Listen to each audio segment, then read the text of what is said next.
and welcome back to episode 10 of our Minecraft survival series. Today is a bit of a special day because, well, we are over 50 subscribers now. And when I started this series, I believe I was somewhere around 20. And now we're nearing 70, which I never really thought was going to happen. Not this quick at least. I mean, let's face it, it's bound to happen eventually, but I'm just extremely stoked that, people are watching these videos and actually enjoying them. So I'm super happy to have you all here, and I can't wait to show you around because in this episode, I'm basically going to do a little tour of my base where I can show you all the progress I've made, and yeah, let's get into it. Okay, so as you can see, I live on this awesome mountaintop. I chose to live here because there's a village right next to me, and I want to connect this village to another village in the future, probably with an airplane runway or something, like, at first. Eventually I want to get some trains connecting to villages too, and these are my first mining drills. This one was the first one. It digs straight to bedrock. It's alright. It has its flaws, but it served me well so far. Down here, oh yeah, this is my baby. I just made this one in the last episode, and this one is probably my favorite. And don't mind the broken window, she's seen some use already, but it does a good job. That one mines straight tunnels when I get to the bedrock and stuff like that. Also, I have this epic jetpack, which that was a little bit of a chore to make, but we had the resources at the time, so it wasn't too bad actually. Anyways, that's my garage slash airport because I need a spot to get in and out with my plane. So I'll show you that real quick. But yeah, my nether portal over there, the little wheat farm right there. But yeah, back to the garage. In here we have a button, or yeah, see, that's pretty cool, right?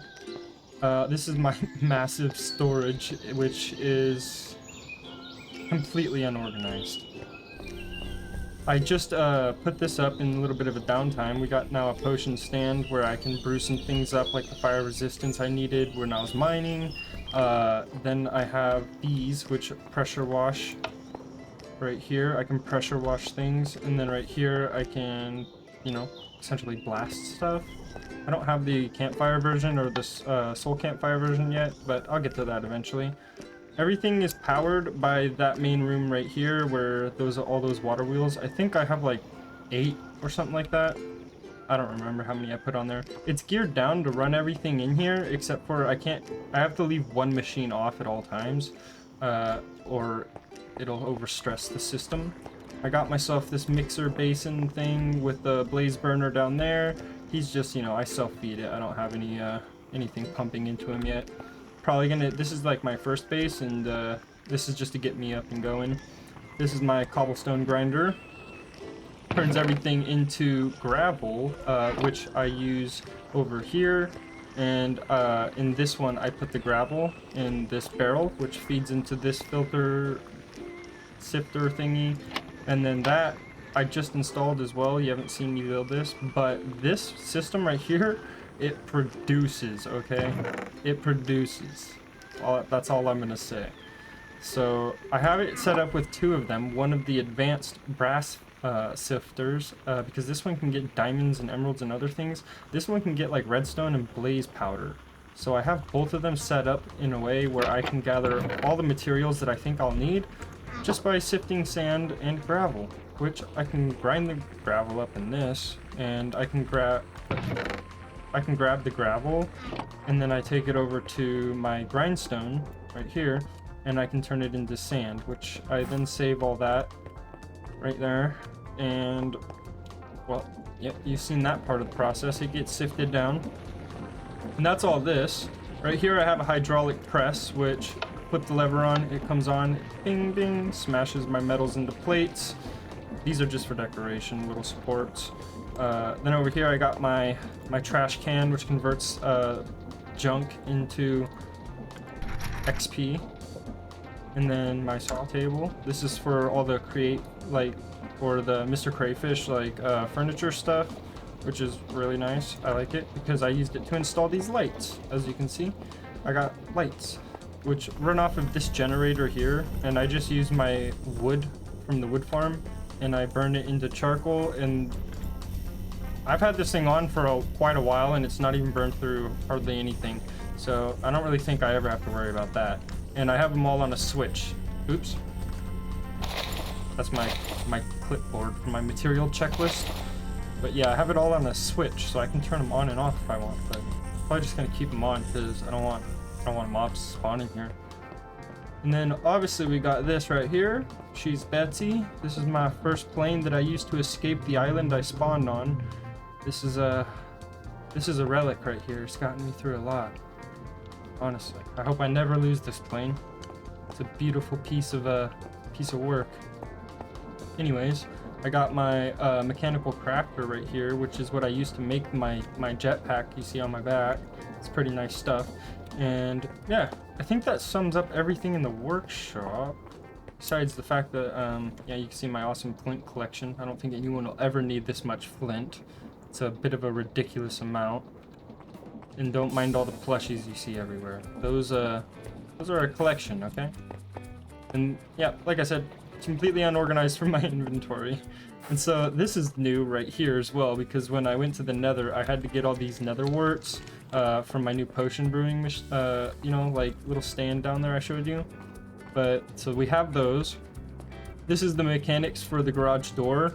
I still can't figure out how to make this speed controller work, so the garage door kind of just flings open and it's weird. But this goes all the way back to the engine room. Actually, this is where I access the engine room. It's kind of ugly, I know, but thought I'd give you a close-up view of what it looks like back here. It was geared up to the highest speed, but it overstressed everything quite fast, so I have it geared down now quite a bit, which seems to run everything better, and it's still a decent speed. You can see I have a good amount of water wheels powering this whole place. Not too many. Let's get out of here. And then back here we have my home floor, where it's just a small little simple cottage. Textures are a bit weird, I know, but you know, I'm special. Anyways, let me sleep real quick so that I can show you outside in the day. Okay, so as you can see, I have these awesome sliding doors. Pretty nice. This goes to my backyard over here. Kind of looks over my airport, and yeah, you can see all my machines. I have a little crummy staircase right here that I build up to get to my sugar cane. I use that to make a lot of my gunpowder and my musket gear staff. Yeah. Which, in the beginning, gunpowder was a very vital resource, but now I have quite a sufficient amount, so I just have a lot of bullets now. This is my first tree farm, and I upgraded it. Oh, whoa. Oh, always getting interrupted.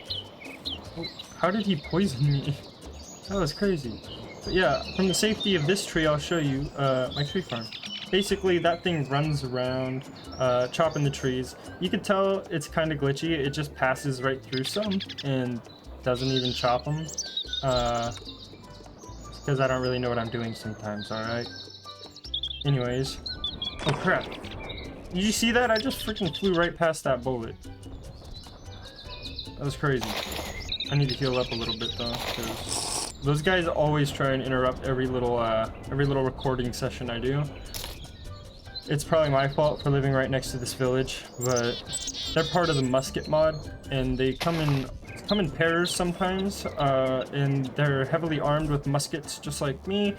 And if you're not wearing good armor, those muskets hurt a lot.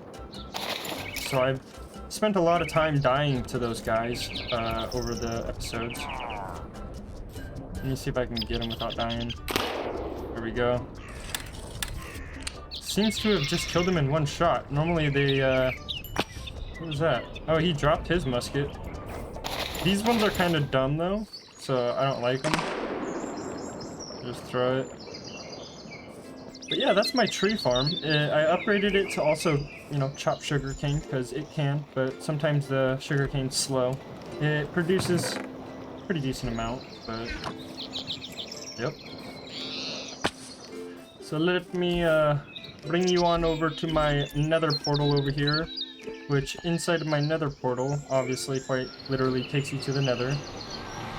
And it isn't pretty, but it gets the job done because I can, you know, store stuff right here, and I'm not being shot at by ghasts or bombarded by other things. Although when I did get into this nether right off the bat, there's quite literally a temple right there, literally. So getting blaze rods wasn't even hard for me because they were just right here, which is pretty convenient if you ask me. And I looted a little bit in the downtime between episodes, and I actually found some pig saddles in there, so I'm quite stoked about that. And then let me show you around this town a little bit, give you a good view of it. It's a pretty nice little place we got, but I am going to be doing some work to it. I want to clear all the roads and paths and stuff like that. Maybe I'm thinking about adding like a power station somewhere up here to give this whole place electricity. I don't really know yet if that's going to be worth it, but let me know in the comments what you think I should build, or what kind of upgrades or additions you would like to see in this little area, or any suggestions that you have. I'm willing to hear anything, honestly, because I really like hearing from y'all. Oh, and before I forget, might as well show you guys my very first little mine that I had, which was the one that I used, that boring machine that goes straight to bedrock. That was my first one, and I ended up doing all of my first mining up here, which I found is best to go up to one of the high points, because then I could hit all these little iron things in the beginning, and I got a lot more iron and copper than I thought I would, especially, and coal, which gave me more stuff than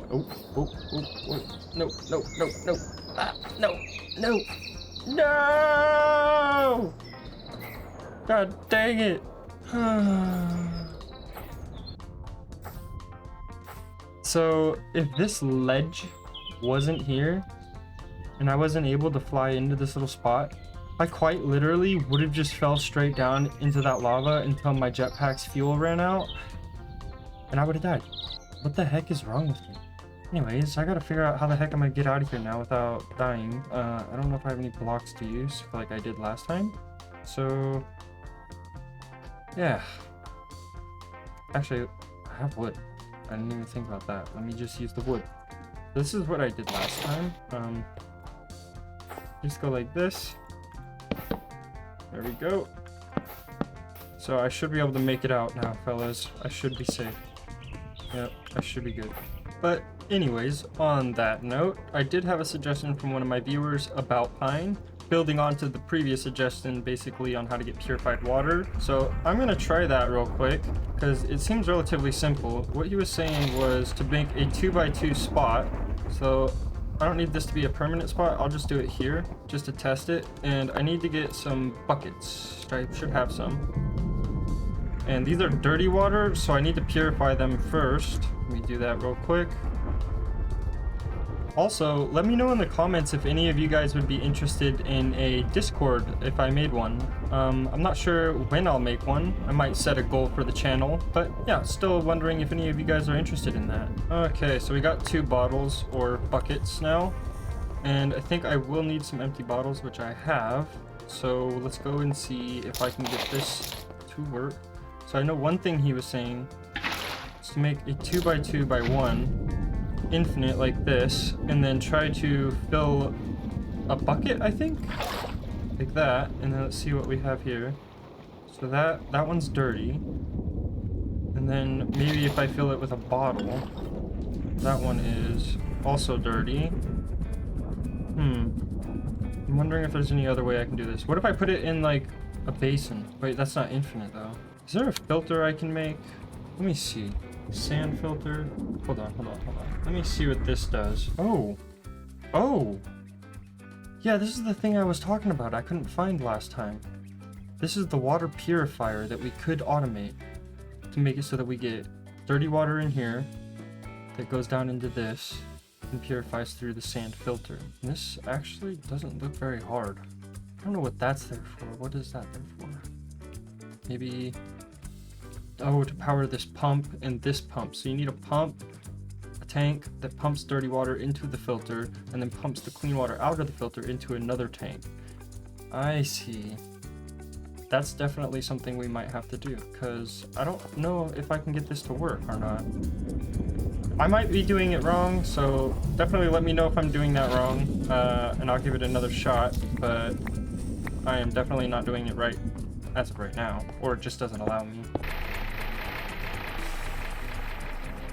So I think that's gonna wrap it up for this video, everybody. Thanks for watching, and huge thanks for everyone who supported the channel and suggested things to me or liked the video. It really helps me out a lot, and it pushes my videos out to other viewers just like you, and that's a huge thing, and I appreciate it a lot. So I hope to connect with people in the future.